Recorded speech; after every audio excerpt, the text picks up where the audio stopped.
Hey Fixers, I'm Dr. Jeanette Benigas, one of the co-founders of Fix SLP. Our platform exists to discuss the biggest challenges that are currently holding back the field of speech-language pathology. We present the issues with facts and invite you to be a part of joining this movement to make things better one conversation at a time. So let's fix SLP.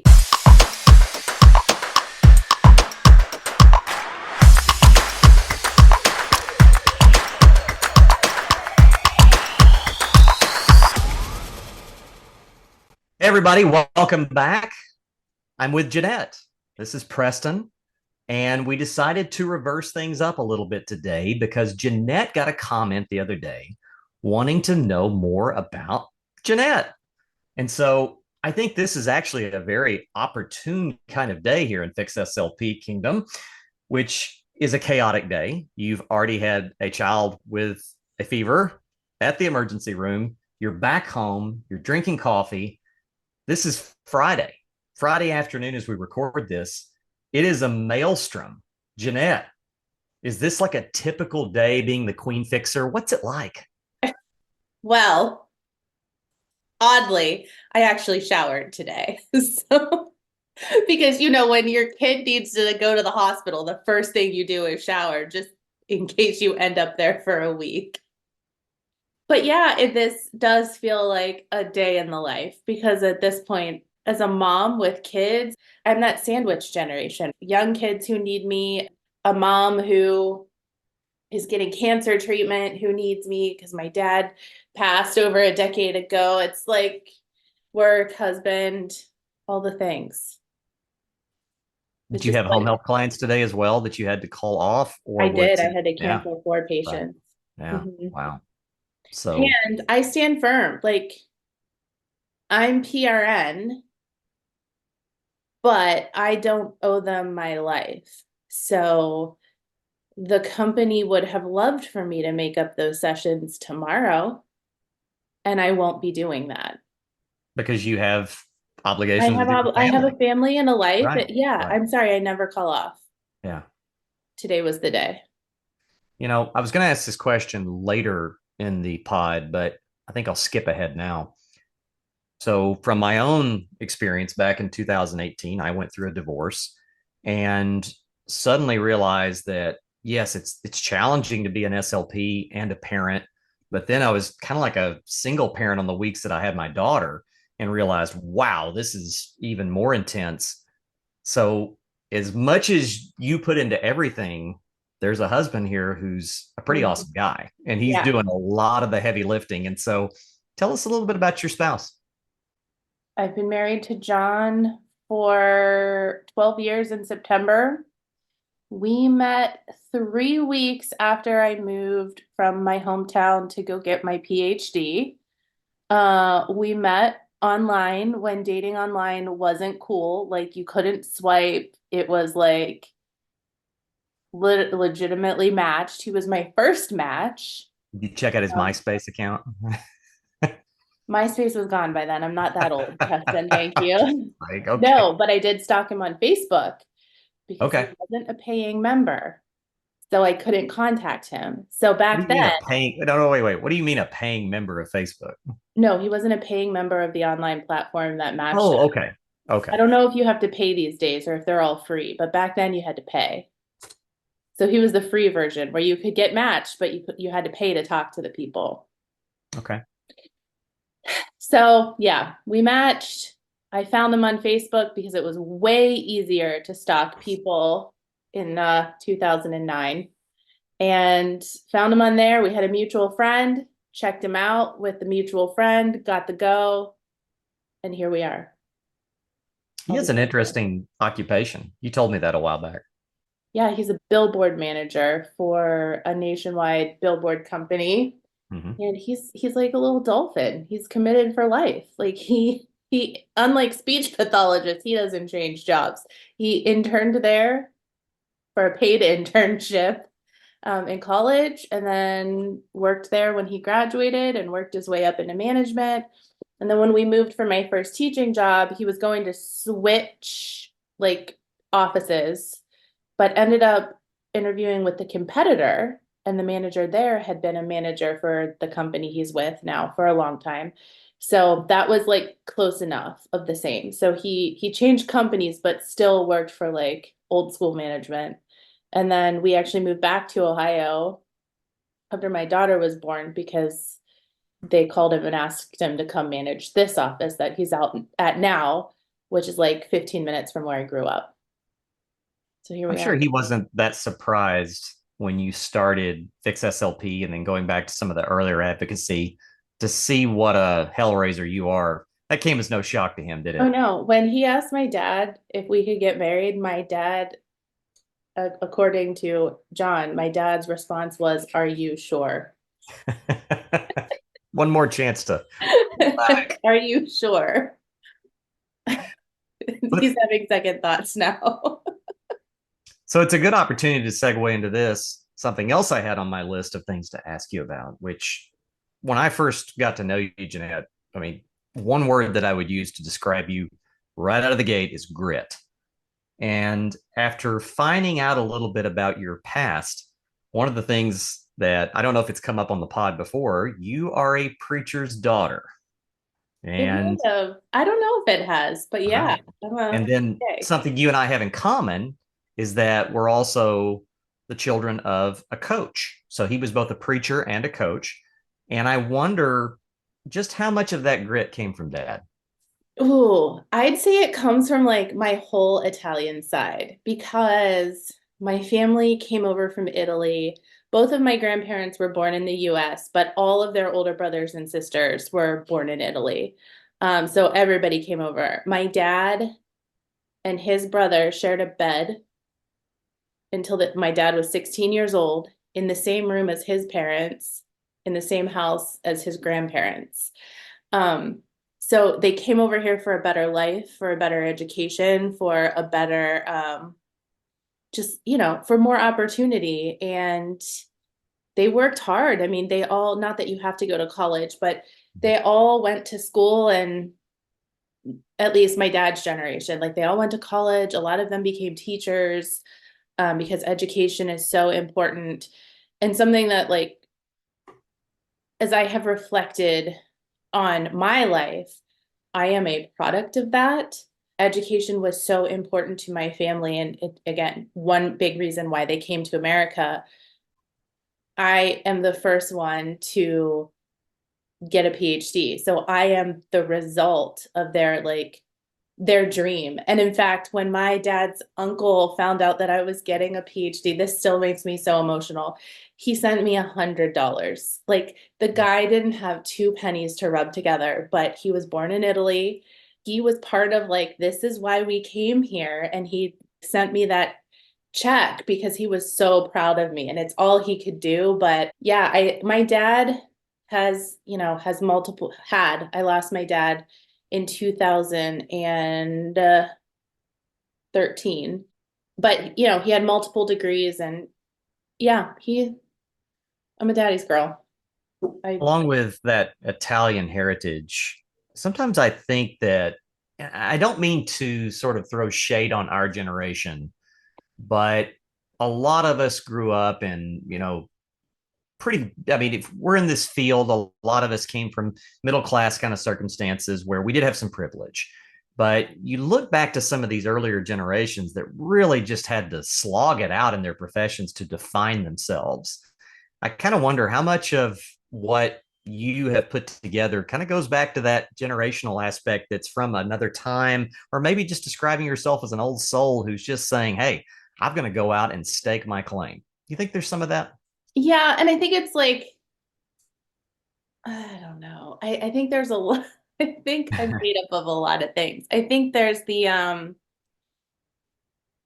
stubborn Italian fire that is like, you're not gonna tell me what to do. So when I see, when I feel as though I've been being told what to do, I open my mouth and I am not always the most appropriate.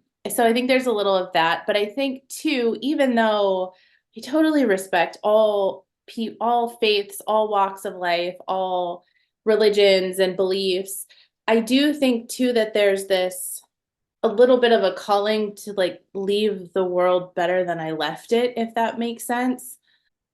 I can identify don't with know. that. And then, I Yeah. mean, my mom will occasionally listen to the podcast, so we can't leave her out either. But Oh, I am the power of attorney of my great aunt, who like legit probably used to burn bras. Like in my former podcast, other SLP's pockets, my mom did listen to all of that, and she's like, your Aunt Elna would have been just so proud of all of this work. I mean, the woman went back to school at an older age to get a master's degree and is total women's lib, like liberal as hell, complete opposite of my like conservative Italian family. So I don't know. I think there's a good mix, if that makes I sense. think, right. I think that calling you speak of, it reminds me going back to my days when I was a city councilman.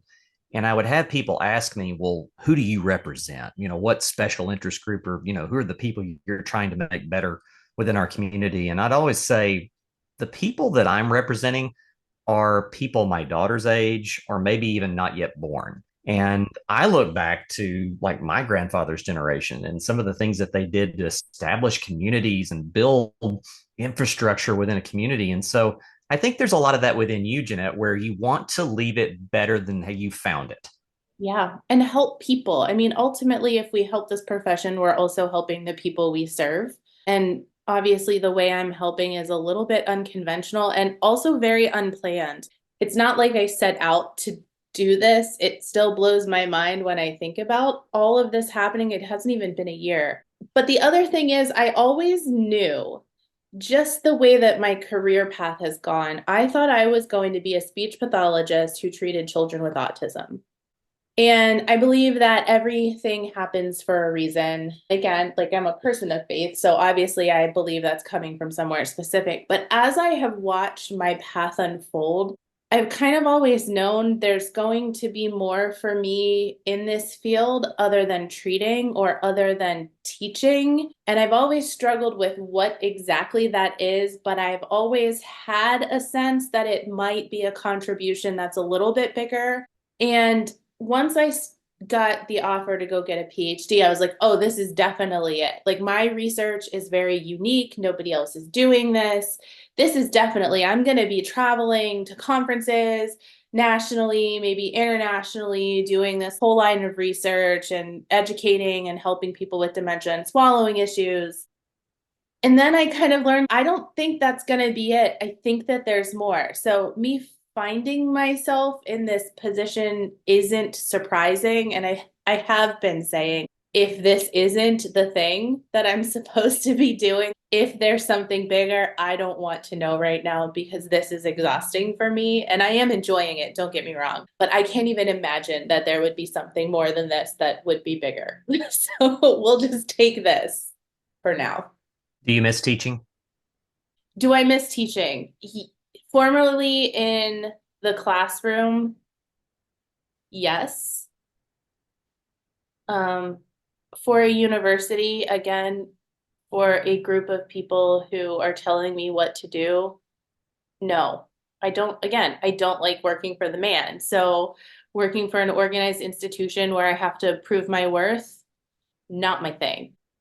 This has not been formally announced on Fix SLP, but I am no longer a professor at a university. I can't get into all the reasons why and everything that went down, but use your imagination and maybe someday we'll get to talk about it on the podcast. Just can't right now. Yeah. But I can I can educate. I love educating people who want to be educated.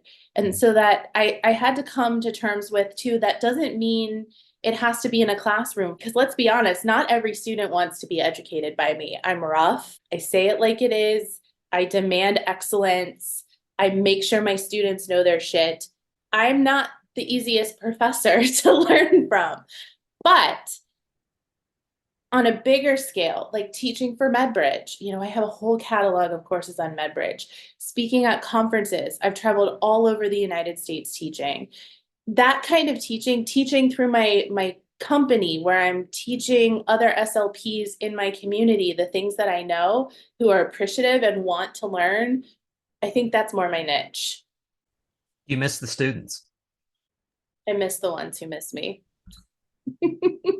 And those ones have stayed in touch. I was thinking about how to post this today, but I'm just going to read it. I just got a text message this morning as I was rushing my daughter to the hospital. And one of my students messaged and said she's at her medical externship and her supervisor has a Fix SLP t-shirt. What? Amazing. She's like, hey, I wanted to let you know my supervisor has a Fix SLP t-shirt. That's amazing. So yeah, I mean, I tend to stay friendly with my students after they graduate. Whatever I've taught, whenever my students have graduated, I send them an email that says, "Hey, first, like this is my most favorite thing to send.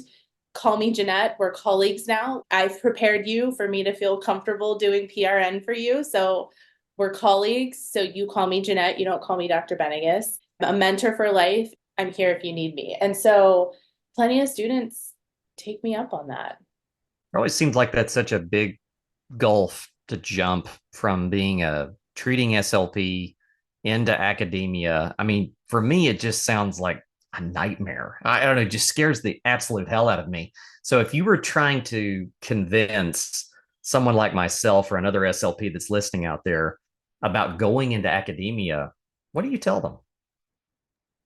Well, first of all, I never left being a treating SLP. I Oh have, yeah, no, absolutely, I know that. yeah. And so there's a lot of ways you can do that. You can do it through adjuncting to get your feet wet.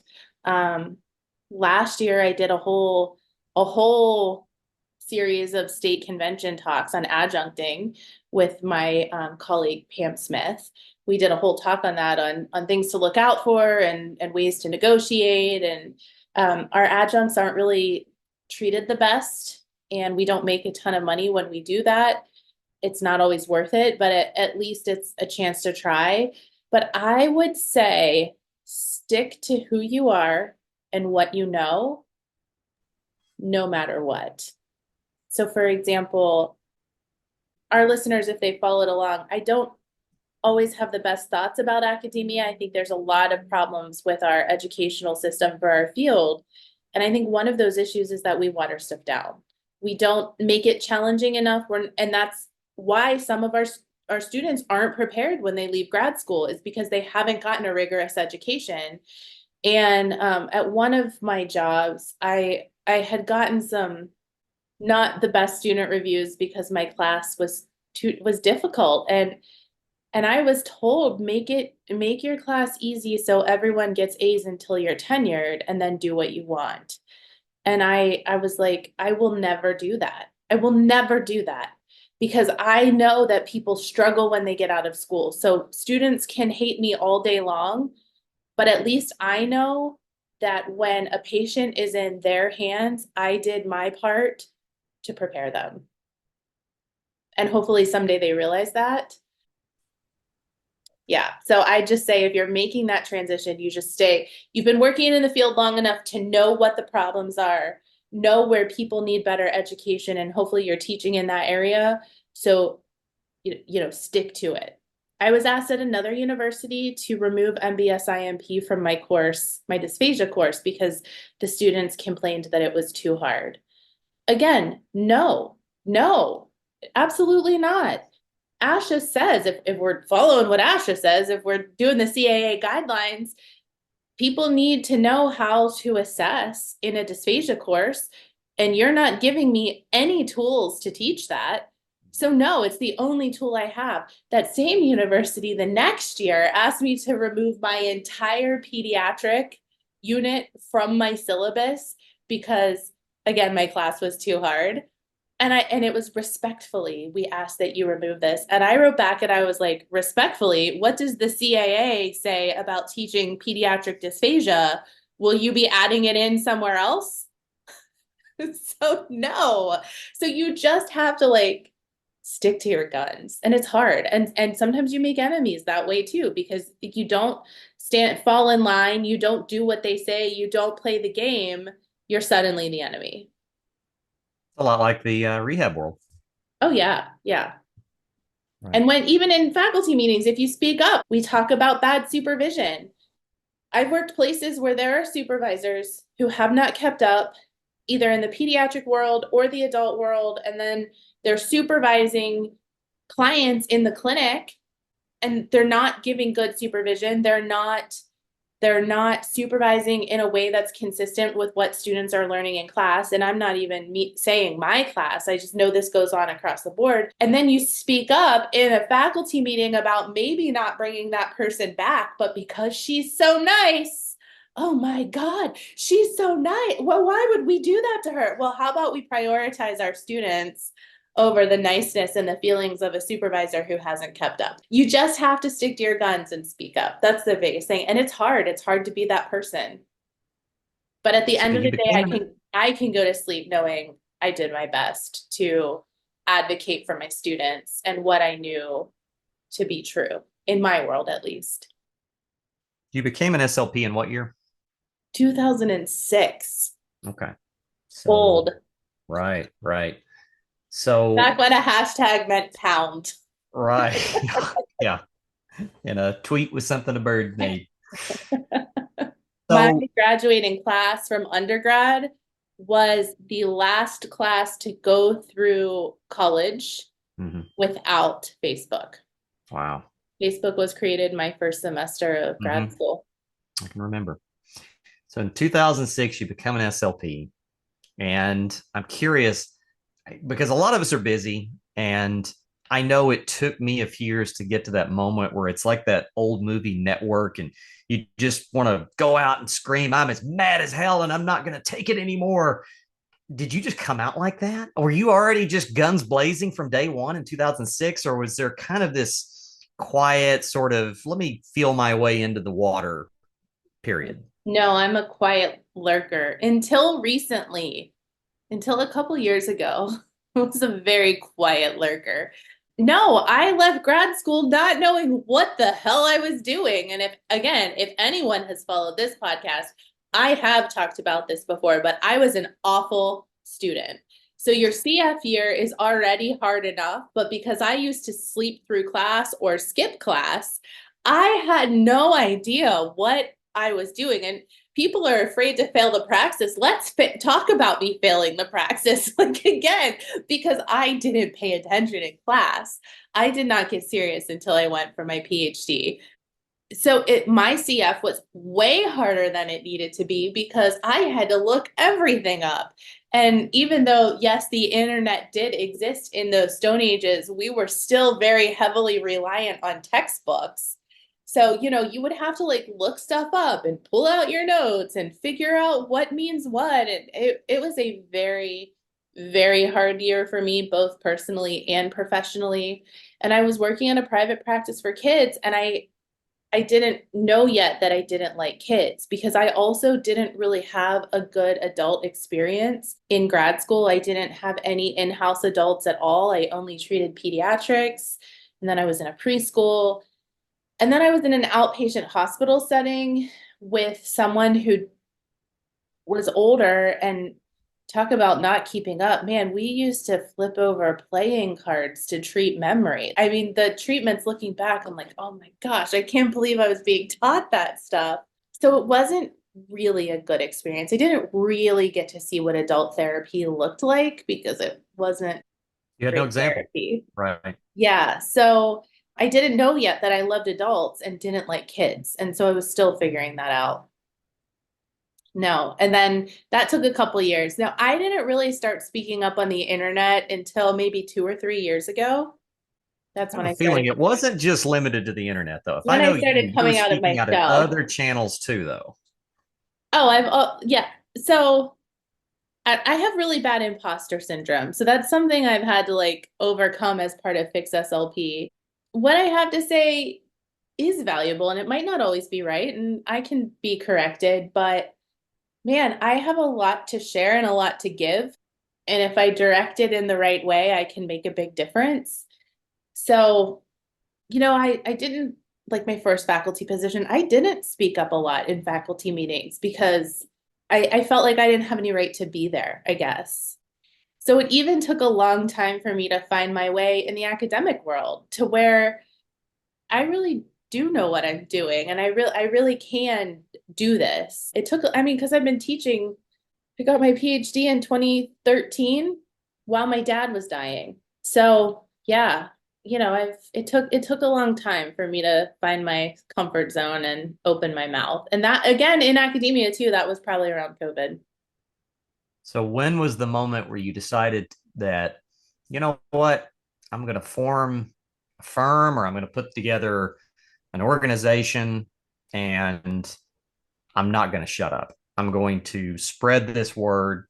Was it Fix SLP? Was it going back a little bit before that? What was that moment when this genesis came together? This was a long time, years in the making. I had a friend, and we've called it out before on this podcast, but she wasn't a friend of mine yet. At that point, she was just a colleague who had mentored me a little bit for dysphagia class. And at the time, probably didn't know me from Sam. But Ianessa Humbert had some issues with Asha. And I was watching all of this unfold online, and her friends were doing a great job, like with this letter writing campaign. And I was like, man, it would be really amazing if we had some kind of centralized system or like central place to put all this stuff out from because people were posting and friends were pushing, but they didn't necessarily have a big platform. And I just thought the medical SLP world could really use something like that. With that imposter syndrome, I was like, well, it's not going to be me, but it would be a great idea. So that's when Med SLP Advocate or the idea of it was formed. And then I don't know, a year or so later, maybe a year and a half later, I don't know in the timeline, an SLP it in the medical SLP space served some cease and desist letters to our profession's best, in my opinion. And I didn't know any of them, but I was watching again online. I knew one of them professionally, but I was watching online as they're telling what happened to them. I'm like, how is this fair? I don't like the man telling you what to do. And even though this was a woman, I'm watching someone tell them to sit down and shut up and their businesses and their livelihoods be threatened. And I was like, this is not fair. And I will not stand for this, even though I'm nobody. Somebody needs to help them. And so I volunteered to have a fundraiser so they could hire lawyers and fight if they wanted to. And they didn't all take me up on it, but I very quickly did some fundraising and I raised over $7,000 and formed what's called the Med SLP Advocacy Fund. And I'm not an idiot because I was like, well, I guess Med SLP Advocate's born now because if I'm going to do this, people are going to need a place to go. So I might as well start building my platform now. And so we ran it through that. There was money left over, and I protected the money and took some steps to make sure it was safe and just got contacted I got a referral from one of those ladies and said, this person's going to need money and just got an invoice. So I'm still, helping people out with that money, but it's all private and, I don't announce that. It's personal for those people. And then in that process, I met the co-founder of Fix SLP, and we kind of went on this journey together of what are the issues in the field. And we came together with a bunch of other professionals and did the SLP data initiative. I have the account. I manage the account now just because Fix SLP kind of sprung out of it. And so it made sense that I continue to check in on that account since I'm online every day anyway. But we ran a survey that over 7,000 people responded to. Not 7,000 didn't do it to completion. That was just over 5,000. One of the biggest surveys in the field completed to date. So you can look at what your colleagues thought are strengths and weaknesses in the field. That's all. I think we just decided to shut down the website, but the Instagram account is still there, SLP Data Initiative. We said that we're going to have real solutions as part of this project. And one thing led to another. And as we were trying to figure it out, we had other SLP's Pockets, which is a limited series podcast about negotiating for better pay in the field. And then we kind of landed on Fix SLP. It was just this years of just a little seed of an idea that we kind of need a place to push stuff out from when there's problems. And if you look back at my Med SLP advocate account, I kind of manifested everything that Fix SLP is doing. Like one of my first posts is, who is the Med SLP advocate and what can you expect for this account? And I think just about everything I said I was going to do through that account is happening through Fix SLP on a much larger scale. So again, that's wild to me because it's like, these are the things I want to do for this profession. And now I'm doing them way more than I could have ever imagined. And as things were happening, it's not like I was looking at that list. I kind of abandoned that account because I can only run so many things. But one day I went back to post a picture and say, like, hey, if you're looking for me, this is where you'll find me. And so I was looking at what was pinned and I was like, oh my gosh, I'm doing all of this. It came true. So, there's power in manifesting what you want for your future, I think. There's something to that. I had someone approach me recently and they said, aren't you nervous or aren't you scared about this role that you've taken and being outspoken? And I said, I've been doing this for several years. I feel like I'm trying to do this for all the positive reasons. If I'm scared, then maybe I'm in the wrong field. And so, but that fear is there. We've talked about fear before on other pod episodes, and came up with Tiffany recently on a previous episode. I don't ever sense fear from you, Jeanette. You are indeed, I think, the fearless fixer definition. Do you ever feel scared? No, not in this field. In other things, sure. Shoot, my daughter has a rash over 90% of her body this morning, and we're Yeah. waiting for test results. Was I afraid then? Yes, but calmly Mhm. afraid. If these results come back, some kind of crazy disease, we'll deal with it. So there's fear there, but I am not, I am so much more than just a speech language pathologist. My identity is not in that. And my identity is not in having been a professor. I am so many other things. So if this went away today, I would be okay. Would I miss it? Would I miss Fix SLP? Yeah, because I really do enjoy this. If I stopped being a speech pathologist, would my life continue on? Absolutely. I'm innovative. Like you said, I'm gritty. I would figure it out. And I'm not doing anything, by the way, that could make me lose my state license. If anything, someone could file a complaint and I could have my Cs revoked. But guess what? Unless the lawyer that I meet with next week tells me otherwise, because the last one said keep them for like lawsuit purposes, if that's where we're headed, I'm not in academia anymore. I am not supervising in a university clinic. It was the number one reason why I still had those seats, because when Fix SLP started, I was a full-time professor. Okay, take my Cs. I'm giving them up anyway. Go for it. And by the way, to file something like that, you have to put your name on it. So now I'm going to know who you are, and everybody else is going to know who you are too. So it It like won't you just can be be afraid of me. it won't just be some mysterious cease and desist letter from the law firm of X, Y, and Z, right? Yeah. Yeah. Yeah. So, I mean, no, because my life is going to go on if I have my C's or not.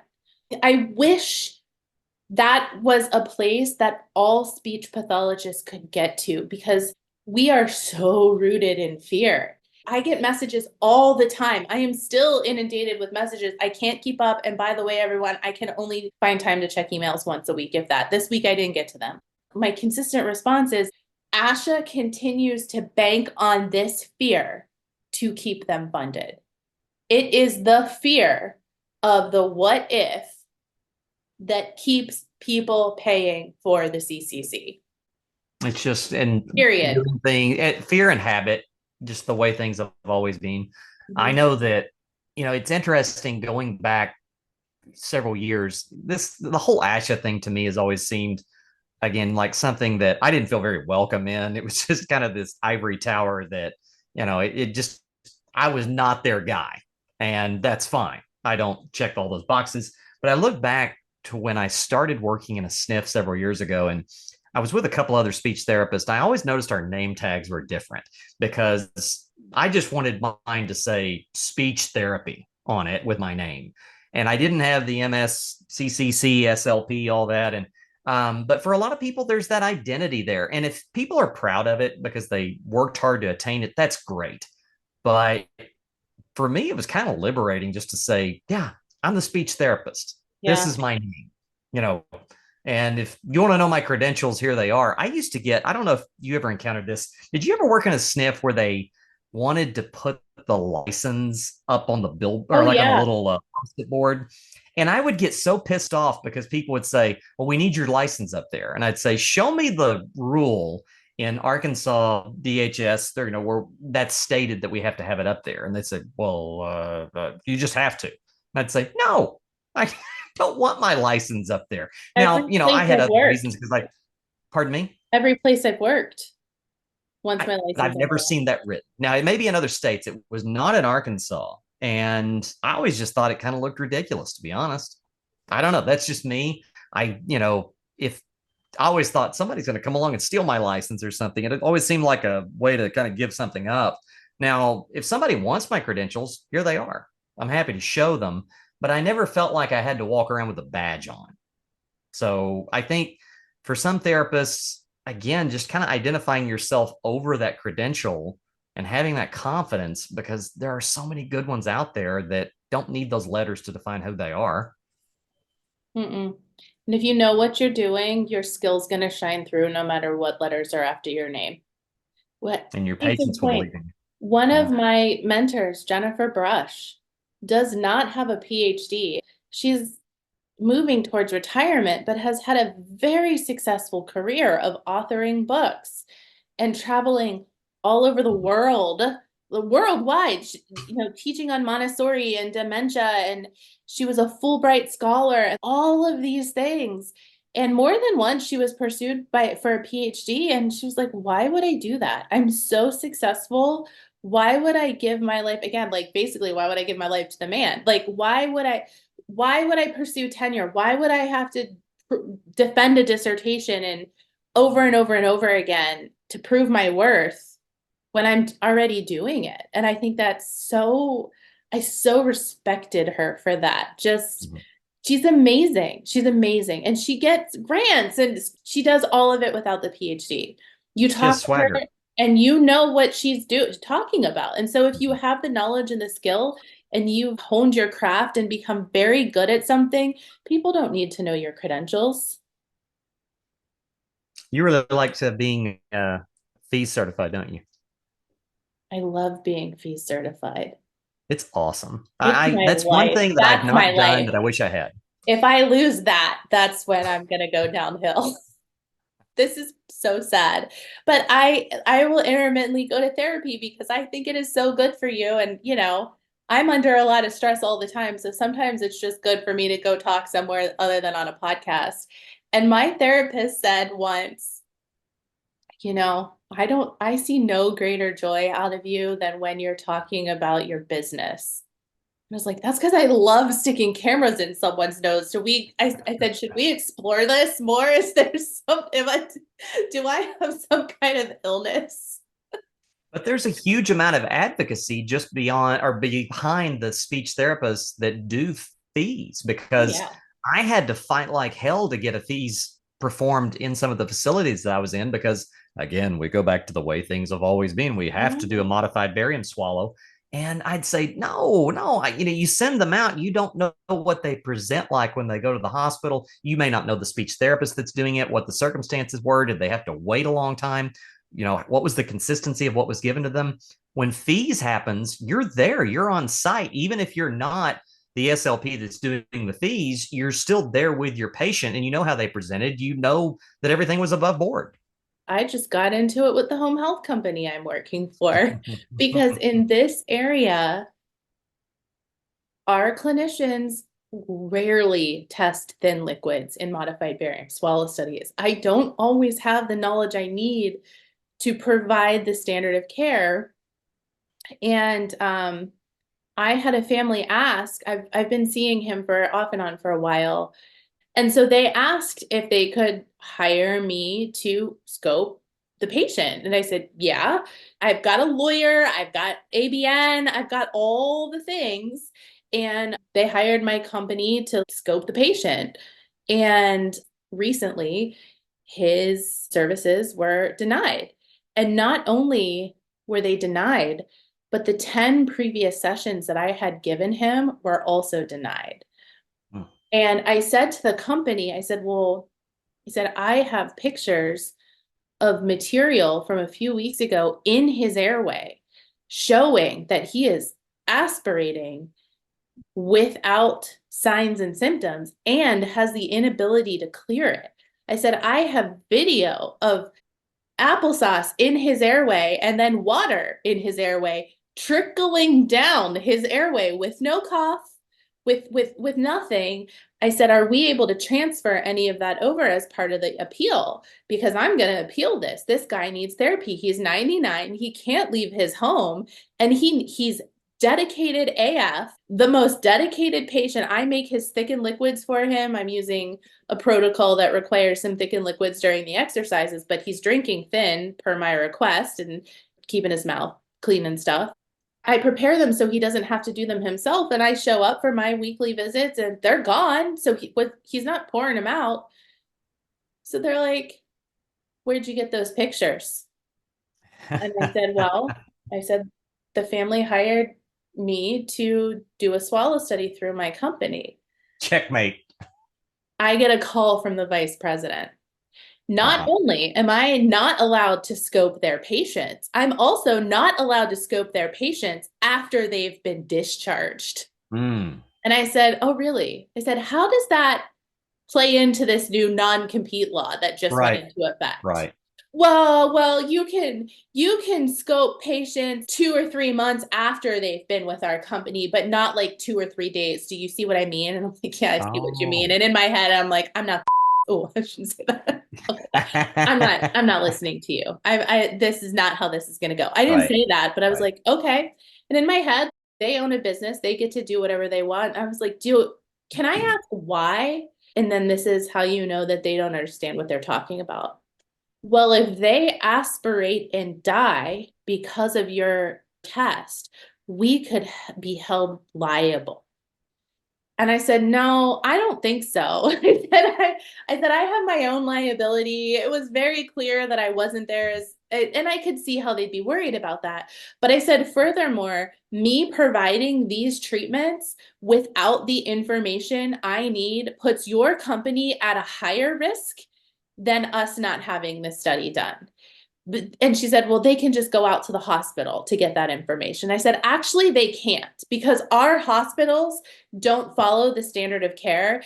And I am building an entire business undoing their recommendations because they put peg tubes in everybody and they put everybody who's penetrating on a pudding thick liquid. I'm building an entire business. This is why you have so many speech referrals because the hospital is pushing people out like this and we don't have the information we need to support them. And she's like, oh yeah, that's too bad. She's like, they're just in such a hurry. I said, no, it has nothing to do with being No, in a no, it has hurry. nothing to do with It that. has everything to do with them not following the standard of care. Right. And And that's not where being informed about what's best practice here. yeah. And I knew at that point I wasn't going to win. So I was like, Yeah. okay. And guess what? If I get fired from that job, so be it. Because if my patient needs a swallow study and they want to Mhm. hire me, Good for you. I'm going to give them a swallow study. I can do it legally. They're not the boss of me. I mean, they kind of are because they're my employer. But do you know how many people need speech therapists? A lot. I'll just go work for another company. Or, hey, guess what? I have my own company that I'm continuing to build. I'll just keep doing that. Well, I don't play like that. Makes me that so sounds like patient-centered care. I yeah. mean, what you're doing, it's Yeah. patient-centered. So, kudos. Do you going back to Fix SLP, what do you think you like most about it? You personally, what do you like? That's a good question. What kind of drives that tuning I fork for you? like I love getting the messages where people have been empowered to do something because of the information we've put out. And whether or not they got a good response, that doesn't make a difference. Of course, it's like really fun when we get those big wins, right? But just helping to get people the truth and then getting the messages that are like, hey, I saw this and I did X, Y, and Z. and thank you. And so I think that's what I like the most. And I think that's why it was so important to me when we started going viral from the beginning, but we really hit a big influx when ASHA raised their rates.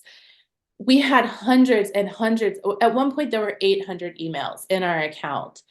And it was so important to me to respond to every single person because if people are taking the time to reach out to us, I wanted them to know that there was a human on the other end reading and listening and paying attention and validating what they had to say.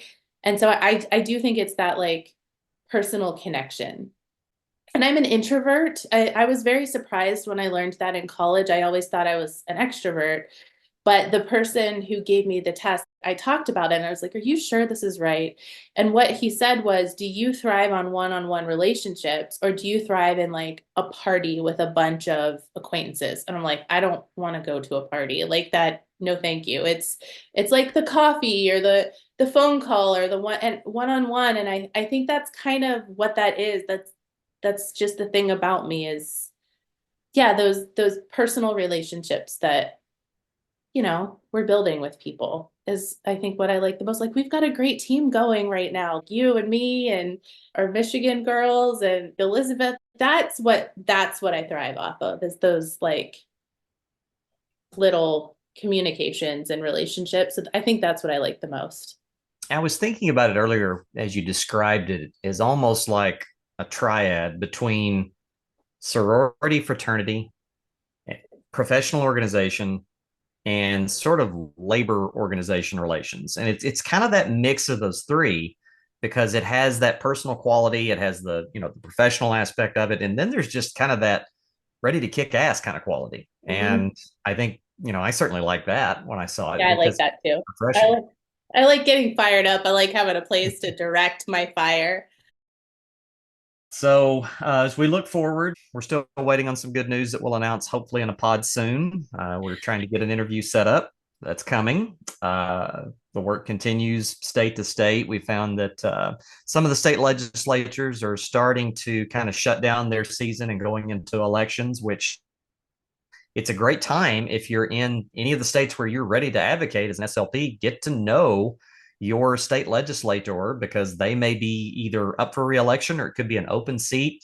And it's a good time to go to a town hall. It's a good time to go to coffee and meet somebody. And when you come back for their next session after they win, you can say, hi, remember me? I'm the speech therapist. And I would like to talk to you about something you can do at your next legislative session. So that's something I want everybody to keep in mind. Especially our clinicians in Minnesota. We've Mhm. been asking you guys to contact us if you want to take action in your state. And we now have enough people in Minnesota to form a team. So if that's you, if you're interested, if you're licensed in Minnesota and you want to help make some changes, I had planned on maybe emailing today, but that did not happen. And it's Okay. 7:10 here tonight or now. And I'm done. When this podcast is over, I'm done. It's a lot of work to sometimes just go back and read the text threads between all the Michigan SLPs and you, Jeanette. And it's great. I mean, it is Well, absolute divine to read some of the brilliance and just hilarious hijinks. But wow, you guys, Preston, y'all are intense. there's a message without you.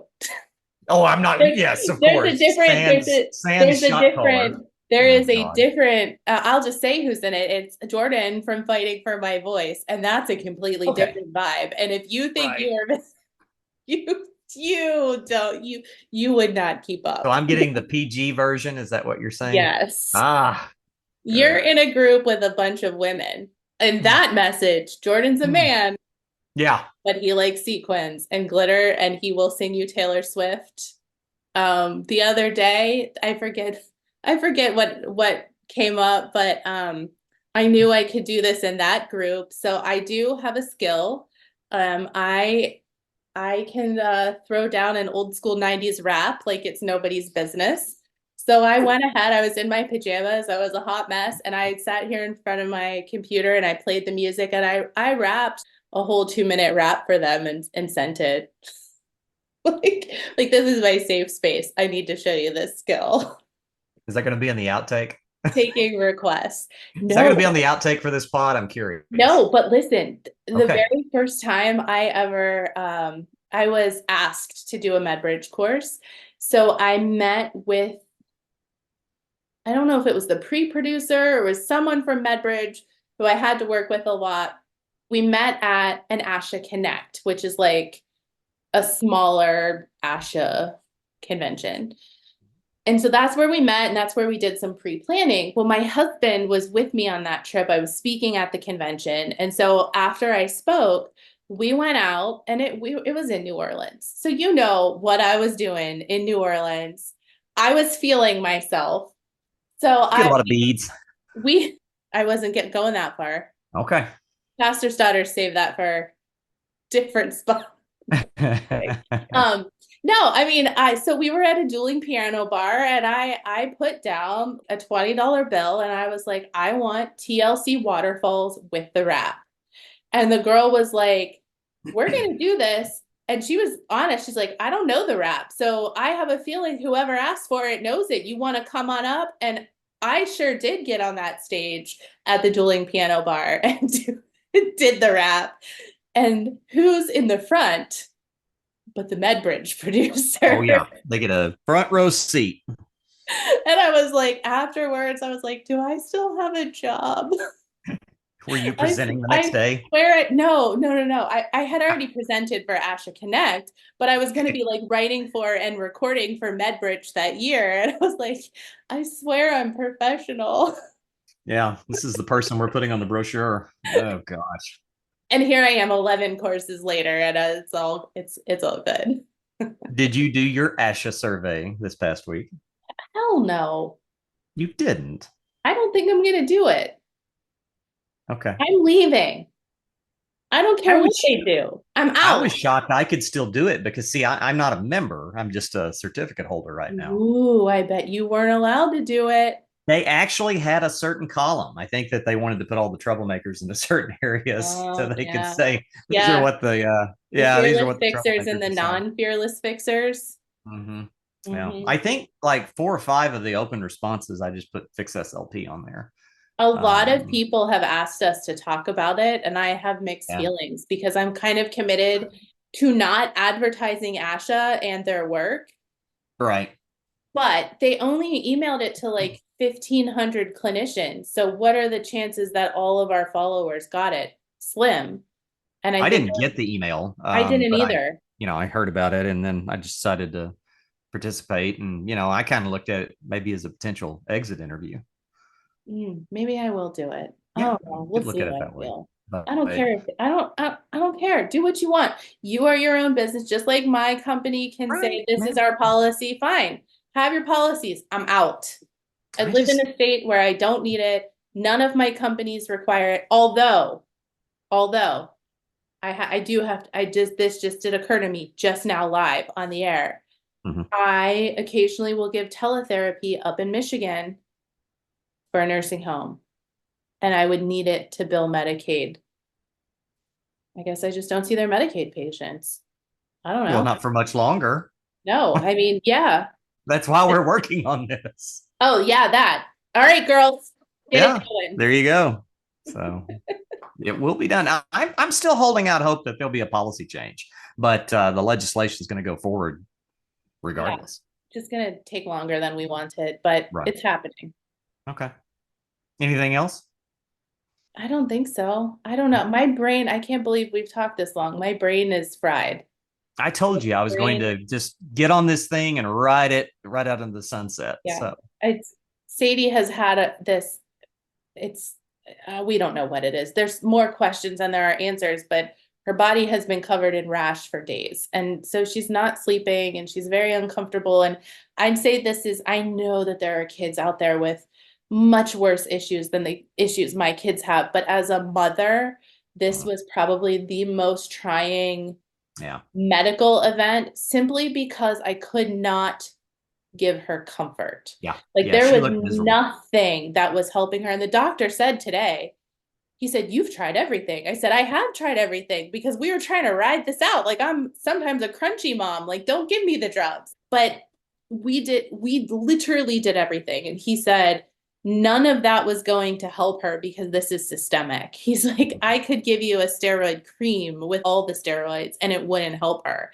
He's like, that's why nothing was helping. And I was like, well, I'm glad it wasn't just me mom Yeah. failing, but it's so hard to see your kids uncomfortable and sick. But like, at least when they're puking, they puke, they fall asleep, it's over. She couldn't sleep. I mean, she just was a mess. But Okay. thank God for those IV roids, baby. We went for Mexican after we had ice cream. Then she come home. She's like, she didn't see the light of day for 3 days. We come home. She's like, Mom, let's take a walk. And first of all, do you know who your mother is? I don't take walks, but okay, fine. So we took a Oh, walk. She's at soccer, like, she's going to eat you out of the house and and home. now I she's bet not her gonna. appetite is going to go 250% over the next I three know days. because they gave her, she was on Right. steroids already, but Right. it wasn't doing Yeah. anything. She wasn't Right. eating at all. But these steroids, baby, it's the good stuff now. Okay. We've got the good stuff. So Jeanette, I really enjoyed getting to know even more about you today. thanks anytime. I'm All my right. favorite subject. Goodness gracious. Well, you are the queen fixer. So, and you're doing a great job. And it's a lot of fun because really, you sent that little picture to me the other night of Batman looking up in the sky with the bat symbol, and it's great because I never know how many different ways Jeanette is going to send me a message. And when I kid you not, someday there may be a skywriter outside, and all I've got to do is look up in the sky, and it's going to say "Call Jeanette." Gonna send a drone. Perfect. All right. We'll have the Fix SLP drone in the sky. So that's it for this week. And thanks for fixing it, everybody. Wait, no, that's my line. Thanks for fixing it. Perfect. You can have it.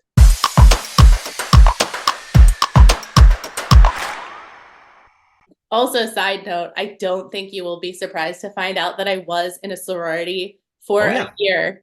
You And told me you were the fundraiser. then I got put on probation.